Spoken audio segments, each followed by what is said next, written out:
Iya, assalamualaikum warahmatullahi wabarakatuh. Welcome to Kolab Kaswa. Jadi pada kesempatan kali ini saya sedang bersama Bapak Saumi Rizkianto.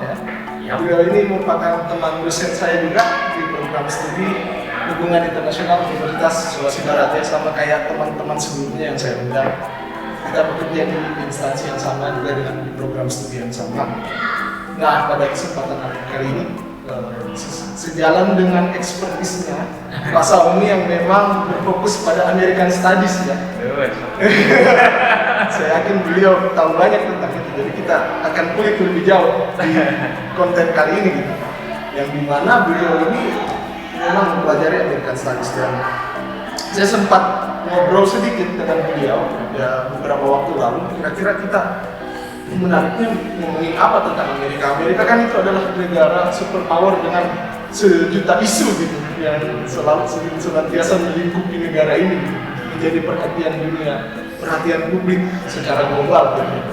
Salah satu isu mungkin yang menarik dan juga kontekstual dengan kejadian sekarang itu adalah terkait dengan Asian Hate, semacam kebencian terhadap Asian American, orang-orang Amerika yang berdarah Asia atau orang Asia, migran Asia yang tinggal di sana. Nah, Pak Saumi gini, kan Amerika itu sejarahnya memang selalu diliputi dalam berbagai isu-isu yang biasa kita kaitkan dengan isu rasisme yang banyak terjadi terhadap, kalau dari dulu kita kenal kepada kelompok kulit hitam misalkan ya, dari era perbudakan sampai sekarang. Kemudian sekarang muncul sentimen negatif terhadap orang-orang yang dalam hal ini berdarah Asia gitu, yang tinggal di Amerika Serikat. Nah, Pak Saumi ini karena memang meneliti atau berfokus kepada hal berkaitan dengan ini, kira-kira bagaimana sih sejarah Asian Hate itu, atau bagaimana sih bermula ini sentimen negatif terhadap warga Amerika berdarah Asia ini? Terima kasih ya Pak Rizky. Jadi mungkin saya sambil minum. Iya.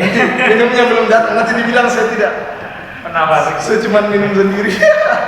Iya, silakan lanjut. Jadi memang kalau masalah sejauh mana dan sejarah bagaimana munculnya rasisme terhadap orang-orang kulit atau ras Asia Amerika Asia Amerika itu bisa ditelusuri jauh sebelum apa istilahnya itu ya, sebelum isu-isu ini muncul, sebelum muncul isu Asian Hate muncul gitu ya, ketika Amerika masih dalam proses mengembangkan negaranya ya, masih proses. Waktu itu mungkin Louisiana, negara bagian Louisiana baru dibeli dari Prancis mungkin ya. Kemudian kan Amerika Serikat itu kan tadinya cuma beberapa negara di East Coast gitu ya, di pantai sepanjang pantai timur gitu ya. Dia belum sampai West Coast di California sana belum. Oh, belum ya? Iya, jadi memang pembelian beberapa daerah itu memang dia ada yang proses pembelian ya, atau ada juga proses penaklukan gitu. Kayak misalnya New York itu kan dia tadinya adalah Old New Amsterdam, maksudnya itu kotanya punya Belanda gitu, kan dibeli sama Amerika menjadi Amsterdam, jadi New York gitu. Terutama di daerah Manhattan itu kan dia punya Belanda. Sampai seluruh daratan itu akhirnya. Sampai akhirnya kan di-purchase sama Amerika sendiri. Nah, dalam proses menyambung, itu mungkin pesawat belum diketemukan. Belum ditentukan oleh Wright Brothers. Jadi dulu Amerika itu mencoba menghubungkan antara East Coast ke West Coast gitu ya. Jadi pesisir pantai timur menuju pesisir pantai barat itu disatukan melalui jalur kereta. Belum highway, masih kereta. Jadi masih mengikuti gaya-gaya Eropa. Dan dalam proses itu apa namanya, banyak sekali ditemukan cerita bahwa pekerja-pekerja kasarnya itu sebenarnya juga selain orang kulit putih juga orang-orang kulit kuning ya, atau Asian American atau non kulit putih. Nah itu bisa dilihat foto-fotonya bahwa orang-orang kulit kuning ini atau non white ini tidak pernah diajak untuk berfoto, bahkan tidak pernah gitu ya? tidak pernah dijadikan sebagai bagian dari orang yang berperan penting dalam menyatukan dari East Coast menuju West Coast itu sendiri. Oh, jadi dari zaman dahulu pada saat belum seluruh daratan Amerika itu secara resmi ya menjadi bagian dari negara Amerika Serikat, bibit-bibit sentimen itu sudah mulai kelihatan. Bisa dilihat dari bagaimana para pekerja kasar ini yang dimana bukan dari kelompok atau golongan kulit putihnya Amerika Serikat ini itu seperti didiskriminasi mungkin ya, tidak dianggap sebagai figur yang berharga untuk mungkin ya salah satunya diajak foto bersama karena mungkin ada ini mungkin bukan kelas saya misalnya. Di situ ada kelas sosial juga ya. Bahkan kalau mungkin kan kalau di daerah West Coast itu kan memang dia ada satu pulau itu untuk menampung imigran-imigran dari daerah Asia gitu loh. Yeah. Kalau di New York, East Coast itu ada satu daerah memang untuk menampung imigran-imigran dari Eropa sana. Jadi memang ada dua tempat di mana penampungan imigran itu tadinya ada sendiri di daerah West Coast itu. Nah di West Coast ini khusus untuk menampung daerah imigran-imigran dari daerah Asia Timur tuh kayak dari Jepang, Cina, Vietnam dan sebagainya ditempatkan dulu di satu pulau. Saya lupa namanya apa. Nah di situ mereka diseleksi dan kemudian mereka tidak langsung mendapatkan pekerjaan ataupun tidak bisa mereka berkompetisi dengan baik ya, mereka langsung mendapatkan pekerjaan-pekerjaan kayak dirty job. Dirty job itu kayak ya cuci baju, cuci piring dan lain sebagainya di tempat-tempat di Amerika gitu. Jadi memang bukan kebencian tapi memang perlakuan pembedaan itu sudah terasa di awal-awal terbentuknya Amerika itu sendiri, tidak hanya di ras Asia, di orang black, orang yang lain sebagainya juga sudah ada. Hispanic juga sudah ada. Hispanic ya, dari dulu bibit-bibitnya sudah ada. Bahkan kalau dari tadi penjelasannya Pak Sauri, memang penampungannya itu ditempatkan secara khusus. Artinya mereka tidak berbaur dengan orang-orang asli, orang-orang kulit putih, tidak langsung berbaur lah. Atau kalau memang ingin berbaur, mungkin harus memiliki efforts yang lebih mungkin kalau mau berbaur kan. Mungkin bisa dibilang ada kebencian atau mungkin juga bukan kebencian, tapi paling tidak ini ada semacam treatment yang mungkin tidak begitu sama ya yang diberikan kepada mereka jika dibandingkan dengan bagaimana mereka saling men-treat satu sama lain mungkin sesama kelompok kulit putih. Nah ini yang menarik ya, bahwa Amerika Serikat kita kenal sebagai negara superpower ya, pusat peradaban dunia salah satunya lah. Kalau kita mau mengaca atau merefleksikan kemana kita ingin mengacu, misalnya peradaban yang maju itu seperti apa, ya acuannya salah satunya as a country USA gitu. Kemudian dia juga menjadi diistilahkan sebagai bapak demokrasi yang menyuarakan nilai-nilai kebebasan, nilai liberalisme, nilai-nilai nilai-nilai the fulfillment of the human rights ya, pemenuhan hak asasi manusia gitu. Tapi ternyata hal seperti ini juga tidak terlepas dari negara yang sudah kita anggap dari sisi pemenuhan hak asasi manusia itu sudah matang gitu. Bahkan itu terjadi di negara-negara seperti ini yang dimana kita mungkin asumsikan ya mungkin di negara-negara yang berkembang yang akan lebih banyak terjadi hal seperti itu, tapi dari fenomena ini kita bisa lihat bahwa negara maju pun ada isu-isu rasial seperti itu. Bagaimana menurut Pak Saumi? Jadi memang sejak awal pembentukannya itu saya ada seorang ilmuwan, bukan ilmuwan juga ya, jadi menjadi satu kiblat dari mengkaji Amerika atau Amerikanis itu ada seorang ilmuwan namanya John Winthrop. John Winthrop itu yang menemukan satu istilah city upon the hill. City upon the hill itu kota di atas bukit itu. Jadi memang Amerika itu berkeinginan untuk menjadi suatu negara yang dimana orang-orang itu akan melihat dan menjadikan Amerika sebagai kiblat. Oleh karenanya Amerika mencoba apa sih kiblatnya? Kiblatnya adalah demokrasi, hak asasi manusia, ya kan? Kemudian juga kebebasan berpendapat dan lain sebagainya. Ada 13 amandemen itu yang dilakukan itu memang untuk menciptakan kiblat bagi negara-negara lain. Cuma kan dalam prosesnya itu ada banyak kekurangan dan sebagainya. Nah, kalau kita tidak bisa juga mengatakan Amerika sebagai suatu negara, berarti ternyata juga ada kayak gitunya gitu. Maksudnya di negara manapun atau di daerah manapun misalnya, tidak hanya di Amerika, bahkan saya pernah baca buku tuh seorang sosiolog gitu ya, Rologomena atau Ibnu Khaldun itu ya. Dia bahkan menulis buku tuh isinya awal-awalnya juga pendikotomian berdasarkan warna kulit dan berbagai macam deskripsi yang buruk terhadap ras-ras tertentu seperti itu. Jadi memang itu udah di bawaan manusia sih. Nah, memang kalau di Amerika kan langsung dilihat langsung nih sama mata dunia. Amerika juga begitu. Negara yang perjuangan hak asasi ternyata juga melakukan diskriminasi rasial yang sangat parah gitu. Bahkan kalau ada novelnya tuh Uncle Tom's Cabin. Uncle Tom's Cabin ini di bawah kabin kapalnya Paman Tom itu pernah ada seorang anak perempuan gitu ya. Dia waktu itu main ke deck kapal, di situ melihat ada orang-orang kulit hitam yang dirantai dan sebagainya dijadikan budak seperti itu. Jadi memang itu menceritakan Uncle Tom's Cabin itu menceritakan bagaimana orang budak-budak itu, bagaimana orang Amerika yang kulit putih itu pertama kali menyaksikan ternyata ada orang di luar daripada ras kulit putih yang itu dijadikan budak oleh orang-orang kulit putih. Oke, jadi apapun negaranya ya, negara maju, negara berkembang, kalau kita lihat dari historinya, memang tidak terlepas dari berbagai pergolakan sosial yang memang di situ isu rasisme itu bisa saja terjadi. Tidak terlepas dari apakah negara itu menjadi negara yang menjadi simbol, menjadi percontohan bagi bagaimana publik bisa menilai peradaban yang maju. Tapi di situ pun rentan gitu, dan itu memang terjadi di mana-mana, tidak terkecuali dengan Amerika Serikat.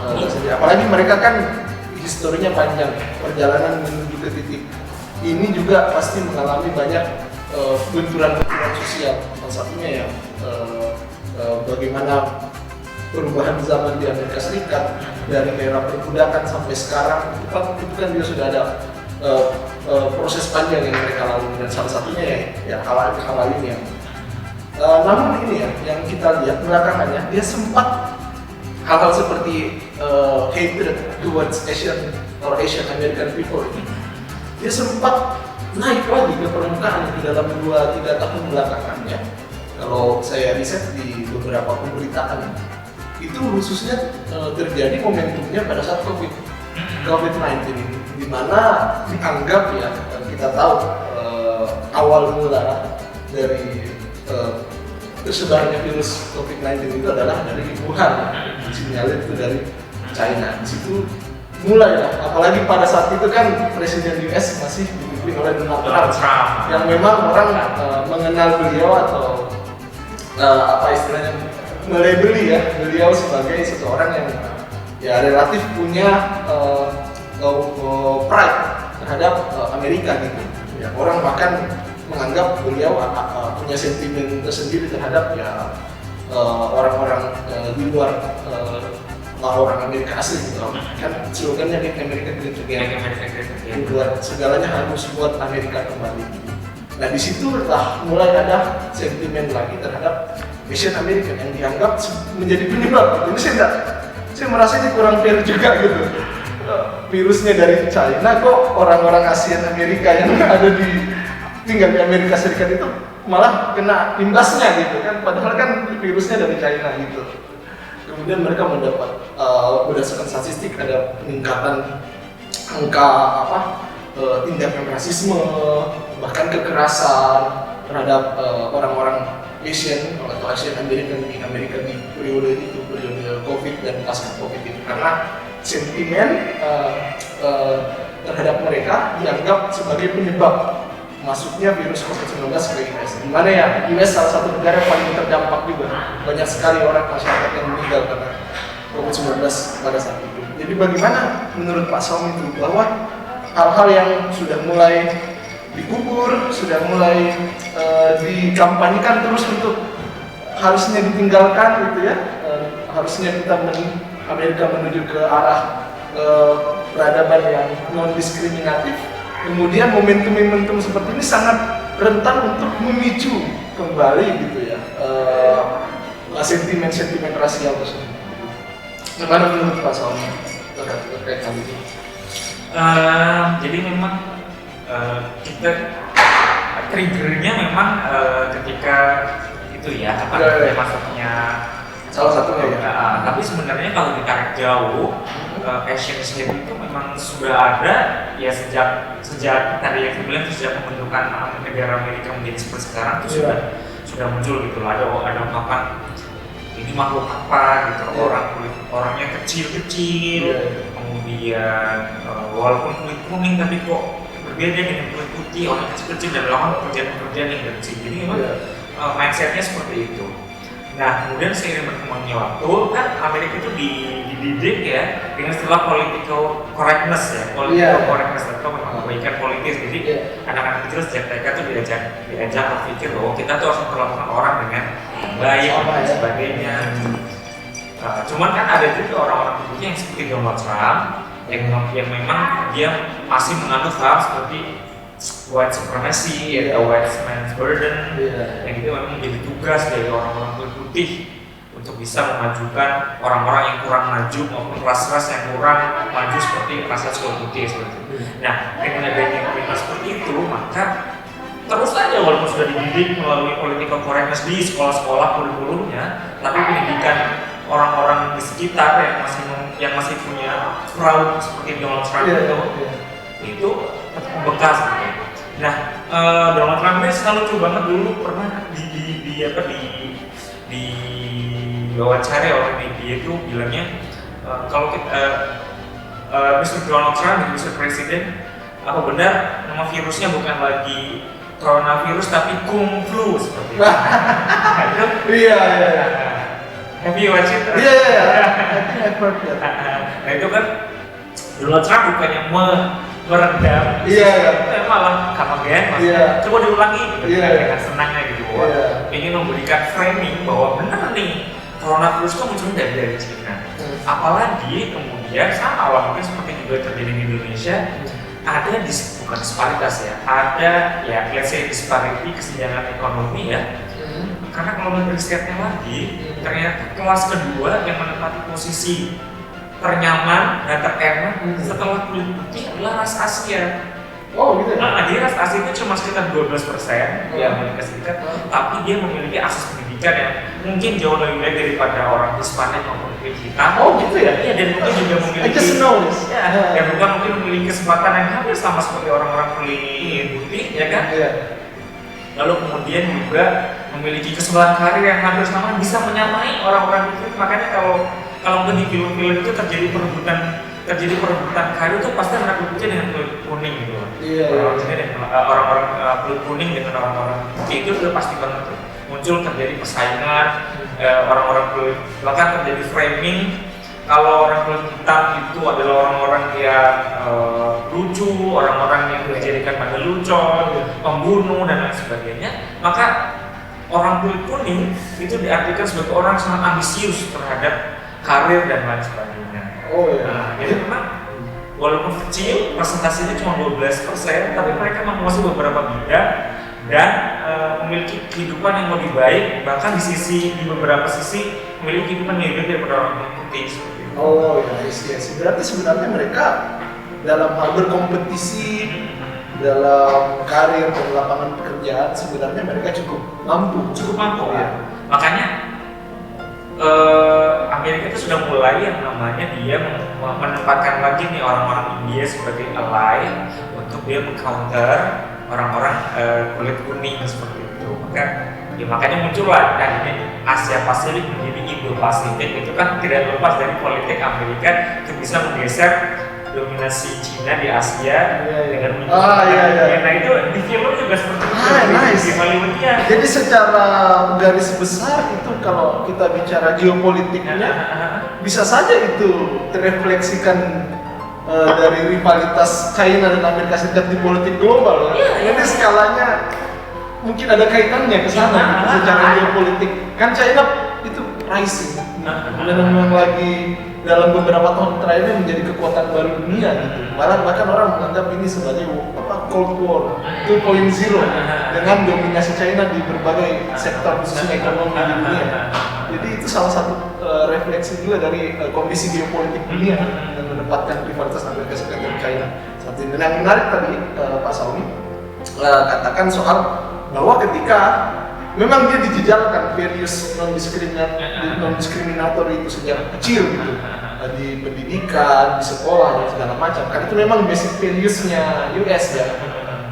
Cuman mungkin memang yang saya takutkan ya itu sentimen itu sudah ada di alam bawah sadar dari si warga asli Amerika Serikat, sebagian warga asli Amerika Serikat ini yang memang mungkin mereka dulu-dulunya itu masih memegang teguh paham white supremacy tadi, sehingga meskipun dia belajar soal political correctness tadi, momentum-momentum seperti itu bisa jadi secara alam bawah sadar muncul lagi dan meningkatkan lagi sentimen negatif atau sentimen rasial terhadap kelompok Asia atau Asian Amerika di US ini. Itu barangkali yang harus diwaspadai ya. Bagaimana benar-benar menghapus itu gitu. Mungkin benar ada pendidikan political correctness-nya itu kan yang diajarkan ya, Pak. Tapi kan kadang saya juga bingung kenapa ini bedanya juga dengan Indonesia ya. Di sana itu ada 12 buku novel yang itu wajib dibaca oleh anak-anak SD. Ya. Jadi ada 12 canonical books. Canonical itu, jadi itu harus dibaca kayak Uncle Tom's Cabin, Killing the Mockingbird itu literatur itu harus dibaca sama mereka. Nah, dalam muatan literatur itu memang sudah tertanam tuh bahwa ternyata yang datang duluan ke sini adalah orang-orang putih, ya kan? Yang pertama kali menemukan ini, yang budak itu adalah orang-orang berhitam, yang ini adalah pekerja-pekerja ini adalah orang-orang kuning gitu. Itu tuh sudah tertanam di canonical books itu. Cuman kan di Amerika itu ada dua kubu nih, kubu Republikan yang konservatif banget, yang itu biasanya dia menetapkan tuh buku-buku apa sih perlu dibaca, dan sementara Demokratnya dia lebih ke sikap anti diskriminasi, dia tidak pernah masuk tuh orang Demokrat melalui canonical books ini. Jadi mungkin mindset mereka terhadap white supremacy, white man's burden itu masih tertanam karena ada 12 buku literatur yang harus baca seperti itu. Bahkan di literatur itu tidak tahu ya mereka sengaja atau tidak, itu justru memupuk gitu ya di alam bawah sadar mereka gitu. Meskipun isinya mungkin tentang sejarah atau apa, tapi kan kalau anak kecil membacanya kan itu dia bisa menyerap kalau bawah sadar memang ini pembagian perannya seperti ini misalkan. Iya benar. Iya, jadi meskipun dia diajarkan untuk tidak diskriminasi terhadap siapa saja, ya hal-hal yang seperti itu bisa saja muncul kalau ada triggernya. Begini Pak Saumi kan belakangan ini selain kita bahas sisi positifnya ya, jangan sisi negatifnya saja. Amerika Serikat sudah mulai banyak gerakan-gerakan untuk bagaimana mengeliminasi tindakan-tindakan diskriminatif dan tindakan-tindakan rasial di kehidupan sosial masyarakat mereka dalam beberapa tahun terakhir itu. Ada yang namanya woke culture gitu. Bagaimana orang bisa tersadarkan terhadap racial discrimination dan apapun itu ketidakadilan yang ada di masyarakat Amerika dan masyarakat dunia, dan bertindak untuk bisa menanggulangi hal tersebut. Kemudian jadi ada berbagai spektrum isu yang diangkat, yang mulai banyak gerakan-gerakannya itu di Amerika, kayak Me Too movement itu khusus untuk gerakan untuk membela kaum wanita ya yang mungkin mendapatkan perlakuan tidak adil,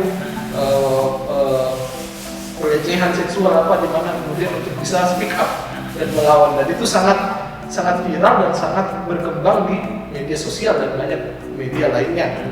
Nah itu sudah mulai ada gerakan-gerakan seperti itu kalau kita lihat dalam beberapa waktu terakhir.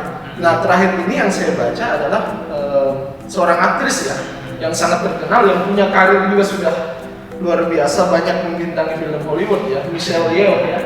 Nah, namanya itu berhasil memenangi beberapa penghargaan sebagai aktris terbaik ya di leading role gitu di saya tidak tahu kategorinya di film komedi apa gitu ya.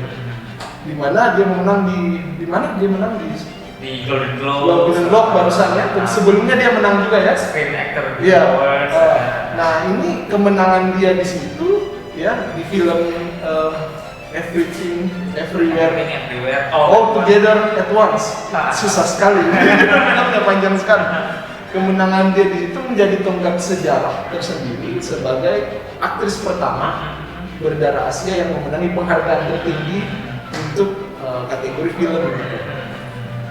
Nah, ini menjadi sejarah tersendiri bagi Amerika Serikat. Nah, bagaimana Pak Saumi melihat kemenangan Michelle Yeoh ini? Apakah ini menjadi sesuatu yang bisa membawa progresi terhadap eliminasi dari diskriminasi terhadap Asian people atau bagaimana? Atau ini hanya sekedar momentum manis sesaat yang nantinya akan kembali lagi ke situasi awal? Bagaimana Pak Saumi? Sebenarnya kebangkitan atau kesadaran akan Stop Asian Hate ini tuh muncul sejak lama, terutama ketika mereka anak-anak keturunan generasi ketiga atau keempat, mereka sudah menjejak pendidikan di Harvard, Stanford dan lain sebagainya gitu ya. Pernah ada suatu ketika mungkin Pak Rizky juga sudah pernah lihat filmnya The Rise and Fall of Abercrombie and Fitch itu. Jadi mereka buat sebuah kaos tulisannya Two Wongs Can Make It White. Jadi dua orang Wongs itu tidak bisa loh membuat kalian tuh nggak bisa seperti orang kulit putih gitu loh. Nah, karena mereka membuat suatu bandingkan tuh reverse ya. Reverse Two Wong Can Make It White. Jadi memang sudah sejak awal tuh mereka, terutama di daerah-daerah yang memang itu basis dari Demokrat yang terbuka itu ya, mencoba membalikan orang aliran konservatif gitu ya, untuk mencoba melawan lah diskriminasi rasial seperti itu.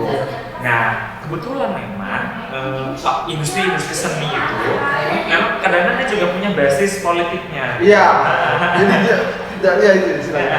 Jadi ketika Donald Trump sangat membenci Cina misalnya, maka Hollywood waktu itu Academy Motion Pictures waktu itu ya, yang Academy Awards itu dia untuk pertama kalinya memenangkan film Parasite dari Korea Selatan dari Korea Selatan menang jadi the best pictures pada waktu itu. Bagus sekali. Ya, itu untuk untuk membalikan